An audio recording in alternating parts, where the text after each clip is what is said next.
اعوذ باللہ من الشیطان الرجیم بسم اللہ الرحمن الرحیم رب اشرح لی صدری ویسر لی امری واحلل عقدۃ من لسانی یفقہوا قولی قال اللہ تبارک و تعالی فی القرآن المجید والفرقان الحمید وَإِلَىٰ عَادٍ أَخَاهُمْ هُودًا قَالَ يَا قَوْمِ اعْبُدُوا اللَّهَ مَا لَكُم مِّنْ إِلَٰهٍ غَيْرُهُ أَفَلَا تَتَّقُونَ۔ سورۃ اعراف کی یہ آیت نمبر 65 ہے۔ اس آیت میں اور اس کے بعد چند آیات بینات میں اللہ تعالیٰ نے اپنے پیارے نبی حضرت ہود علیہ السلام کا ذکر خیر فرمایا ہے۔ اللہ فرماتا ہے وَإِلَىٰ عَادٍ أَخَاهُمْ هُودًا، اور اللہ تعالیٰ نے قوم عاد کی طرف ان کے ہم قبیلہ حضرت ہود علیہ السلام کو بھیجا، اور وہ قوم بھی بت پرست قوم تھی۔ جب حضرت ہود علیہ السلام نے دیکھا اپنی قوم کو کہ وہ بت پرستی کرتی ہے، تو آپ نے ارشاد فرمایا کہ اے میری قوم، قال یا قوم اعبدوا اللہ، اے میری قوم اللہ تعالیٰ کی عبادت کرو، بتوں کی پوجا کو چھوڑو اور اللہ تعالیٰ کی بندگی کرو۔ ما لکم من الہ غیرہ، اللہ کے سوا تمہارا کوئی معبود نہیں ہے، لہٰذا ان جھوٹے معبودوں کی پوجا چھوڑو اور اللہ تعالیٰ کی پوجا کرو۔ تو جب حضرت داؤد علیہ السلام کی بات کا ان کے اوپر اثر نہ ہوا، وہ مسلسل بتوں کی پوجا کرتے رہے، تو پھر حضرت ہود علیہ السلام نے فرمایا افلا تتقون، کیا تم اللہ تعالیٰ سے ڈرتے نہیں ہو؟ کیا تمہارے دلوں کے اندر خدا کا خوف نہیں ہے؟ یہ بندگی عبادت ہے اللہ کی ذات کا، تو تم یہ حق دے رہے ہو بتوں کو، تو اس معاملے میں اللہ تعالیٰ سے ڈرو۔ آگے سے انہوں نے جواب دیا قال الملأ الذین کفروا من قومہ، آپ کی قوم کہ جو کافر تھے نا، ان کافروں کے سرداروں نے آنکھیں سے جواب دیا کہ انا لنراک فی صفاحۃ، بے شک ہم آپ کو بیوقوف دیکھتے ہیں۔ یہ ہے حضرت ہود علیہ السلام کی قوم کا جواب کہ ہم آپ کو بے عقل اور بیوقوف دیکھتے ہیں۔ وَإِنَّا لَنَظُنُّكَ مِنَ الْكَاذِبِينَ، اور دوسری بات انہوں نے آگے سے یہ کی کہ ہم آپ کو جھوٹوں میں گمان کرتے ہیں۔ یعنی پہلے نمبر پر انہوں نے آگے سے کہا کہ اے ہود علیہ السلام تم بیوقوف ہو، اور دوسری بات انہوں نے یہ کی کہ تم جھوٹوں میں سے ہو۔ قال، پھر حضرت ہود علیہ السلام نے آگے سے ارشاد فرمایا یا قومی، اے میری قوم، لیس فی صفاحۃ، آپ نے ارشاد فرمایا کہ میرا بیوقوفی کے ساتھ کوئی تعلق نہیں ہے، یعنی میرے اندر بیوقوفی نہیں، میرے اندر بے عقلی نہیں، اللہ کی ذات بابرکات نے مجھے عقل مند بھی بنا کے بھیجا ہے، اور اللہ نے مجھے اپنا نبی بھی بنا کے بھیجا ہے۔ یہ بچپن اور جوانی اور بڑھاپا، یہ تین زندگی کے دور ہوتے ہیں۔ بچپن کے اندر بھی اتنی عقل کام نہیں کرتی، اور بڑھاپے کے اندر بھی اتنی کام عقل نہیں کرتی، جوانی کے اندر عقل جو ہے وہ برقرار ہوتی ہے۔ یہ عام انسان کی بات ہے، لیکن اللہ کے نبی، اللہ کے رسول جتنے بھی دنیا کے اندر تشریف لائے ہیں، وہ بچپن کے اندر بھی عقل مند تھے، اور جوانی کے اندر بھی عقل مند تھے، اور بڑھاپے کے اندر بھی ان کی عقل کے اوپر، ان کے شعور کے اوپر کسی قسم کا کوئی اثر نہیں پڑا تھا۔ وہ بڑھاپے کے اندر بھی عقل مند ہی رہے ہیں، ان کی عقل جو تھی وہ کم نہیں ہوئی تھی۔ یہ اللہ کے نبی کی شان ہے کہ خدا کی ذات بابرکات بڑھاپے کے اندر بھی اپنے نبی کی عقل کو ضائع نہیں کرتا، جبکہ ہمارے بوڑھوں یا ہمارے بڑھاپے کا عالم یہ ہے کہ بڑھاپے کے اندر جس طرح جسم کی طاقت کام نہیں کرتی، اس طرح دماغ کی عقل بھی کام نہیں کرتی. لیکن اللہ کے نبی کی شان جو ہے یہ ہے کہ بڑھاپے کے اندر بھی اللہ کے نبی کی جو عقل ہے وہ اسی طرح کام کرتی ہے جس طرح جوانی کے اندر کام کرتی تھی. اور حضرت ہود علیہ السلام نے آگے سے دوسری بات یہ ارشاد فرمائی، میں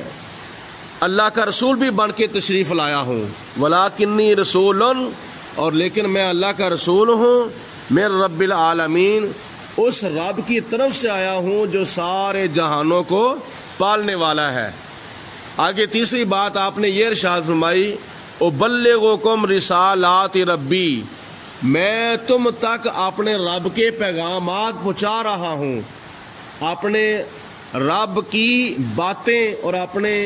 رب کے پیغام تمہارے تک میں پہنچا رہا ہوں. وَأَنَا لَكُمْ نَاصِحٌ امین، اور اس کے بعد آپ نے ارشاد فرمایا کہ میں تمہارا خیر خواہ بھی ہوں اور تمہارا میں قابل اعتماد ہوں، یعنی میں امانت دار بھی ہوں. میں تمہارا ایسا خیر خواہ ہوں کہ جو قابل اعتماد خیر خواہ ہوں، میرے اوپر اعتماد کرو. آگے آپ نے ارشاد فرمایا، اوا عجب تم، اے میری قوم کیا تم اس بات کے اوپر تعجب کرتے ہو، ان جاءکم ذکرم من ربکم، کہ تمہارے رب کی طرف سے تمہارے پاس ایک نصیحت آ گئی ہے، الا رجل منکم، اس مرد کے ذریعے سے جو تمہیں میں سے پیدا ہوا ہے. یعنی اپنی طرف اشارہ کرتے ہوئے آپ نے فرمایا کہ میرے ذریعے اللہ پاک نے تمہارے طرف ایک نصیحت بھیجی ہے، اور میری ذمہ داری یہ ہے لینذرکم، تاکہ وہ مرد تمہیں ڈرائے اللہ تعالیٰ کے عذاب سے. وَاذْكُرُوا، اور یاد کرو، اِذْ جَعَلَكُمْ خُلَفَاءَ، جب کہ خدا کی ذات بابرکات نے تمہیں زمین کے اندر جانشین بنایا ہے، من بعد قوم نوح،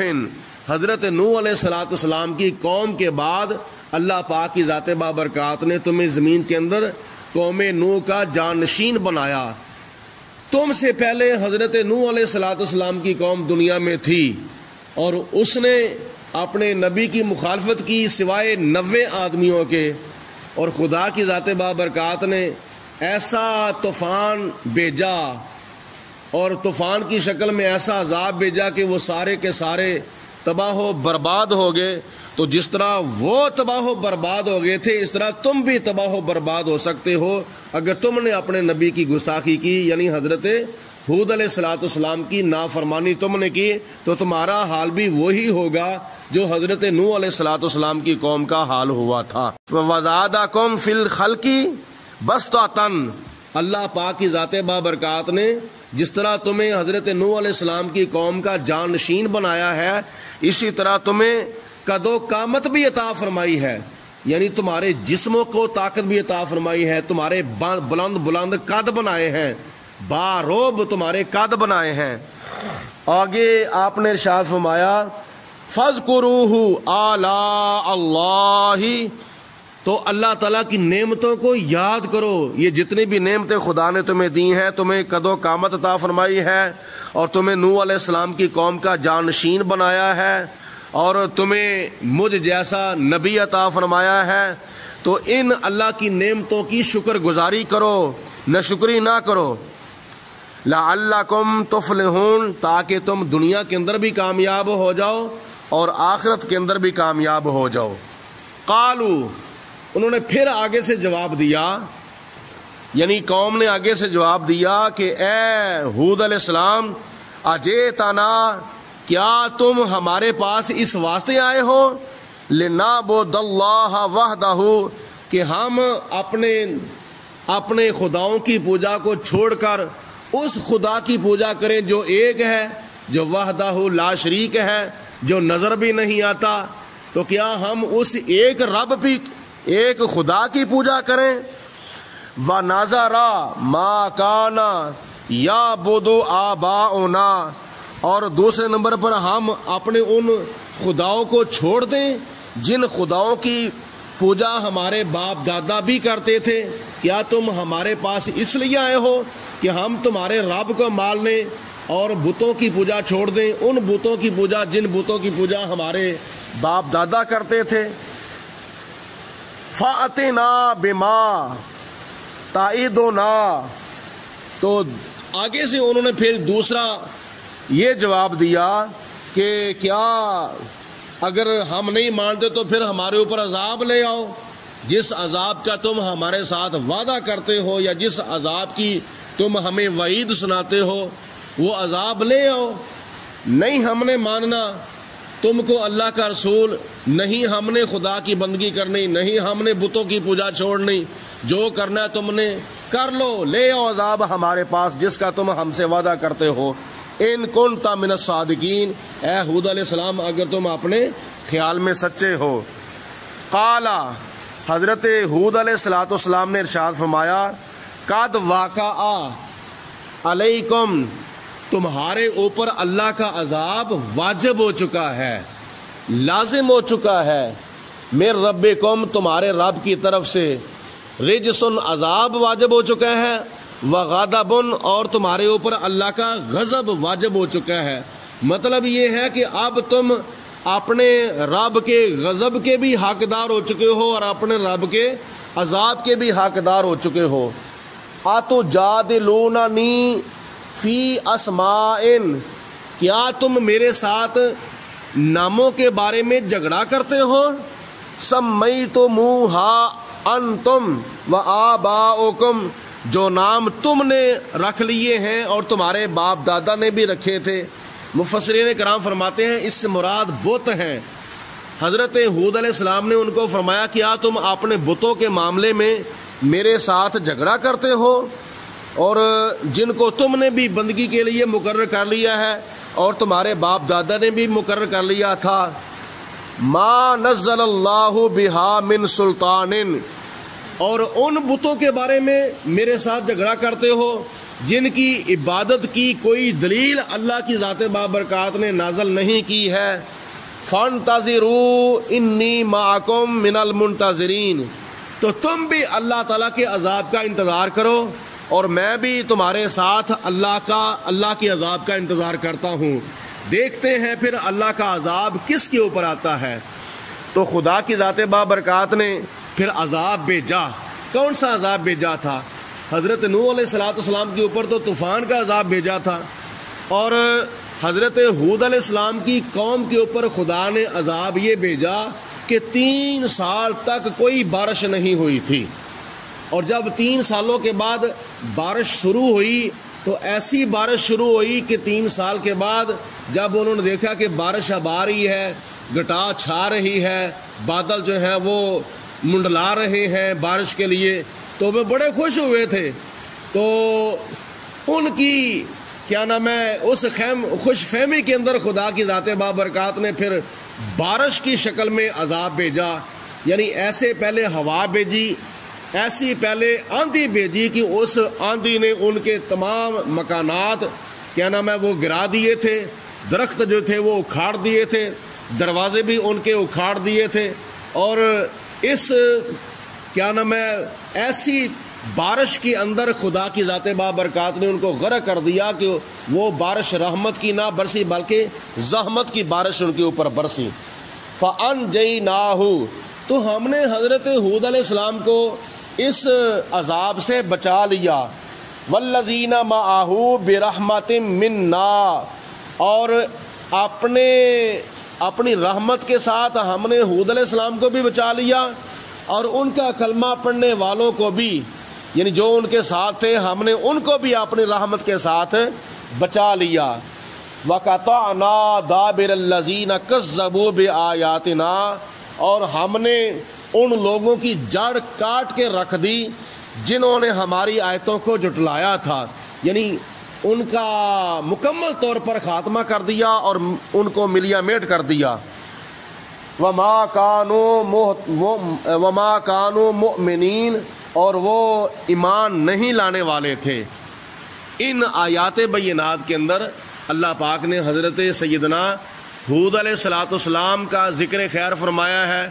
اور آپ کا کلمہ پڑھنے والوں کا ذکر خیر فرمایا ہے کہ اپنی رحمت کے ساتھ ہم نے حضرت ہود علیہ الصلوۃ والسلام کو بھی نجات عطا فرمائی اور ان کا کلمہ پڑھنے والوں کو بھی نجات عطا فرمائی۔ اور جنہوں نے کلمہ نہیں پڑھا تھا، جنہوں نے حضرت ہود علیہ السلام کو بیوقوف بھی کہا، جھوٹا بھی کہا، اللہ کی آیتوں کو بھی جھٹلایا، بت پرستی بھی کی، اور خدا کی ذات بابرکات نے ان کافروں کو اپنی بارش کے عذاب کے اندر